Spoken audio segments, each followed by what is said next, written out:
to ask this question to decide whether you should invest more or whether you should get rid of this fund, it is a very valid question. So how do you decide? So that's why there are many types of unit trust fund.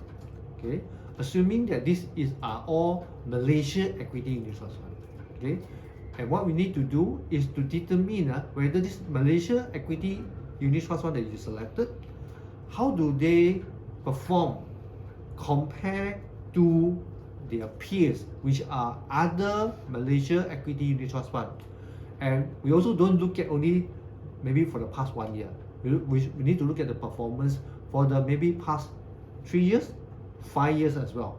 Okay, we should also look at the volatility and what strategy or what sector do they invest into, and to see whether how this fund that you have got how do they perform compared to the other peers. Chances are you may find that wow, your fund that you actually that you selected so far now could be actually performing very badly compared to the peers. Okay, then for that matter, then it comes to a point whereby you may want to make a decision whether you should actually get rid of the particular fund. Or you may find that the fund that you invested actually is really performing very well. There are other Malaysia equity funds that perform even worse. Okay, then for that matter, maybe you want to top up. But there is another bigger perspective that you should consider, which is to say that now that you have lost money in the unit trust, of course every investor would like to make sure that the money that you invested can rebound, and then recover the loss, and in fact can do well, okay, to achieve your target return. So in order for you to do that, you need to study the few unit trust fund that you got now, whether it's well diversified globally to cover enough sector to make sure that when market rebound in certain sector, or in certain country, your portfolio will be able to lift, the overall performance of your investment. So for that matter, that is a consideration of how well diversified and how globally diversified is of your existing unit trust portfolio. When we talk about, I believe for those who are able to invest directly into those foreign countries, chances are your wealth may be of certain size.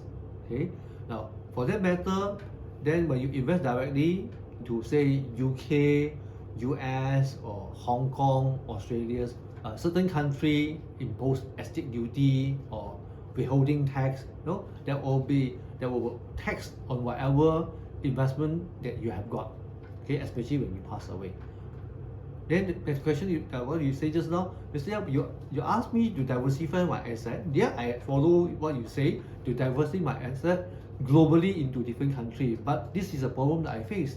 Okay, so then the question now is that if we still intend to have exposure to UK, say for that matter, and we intend to have exposure to the, say for example, property sector of the UK, then for that matter, if we buy a direct property, then there will be all kind of taxation or duty that may incur in this situation.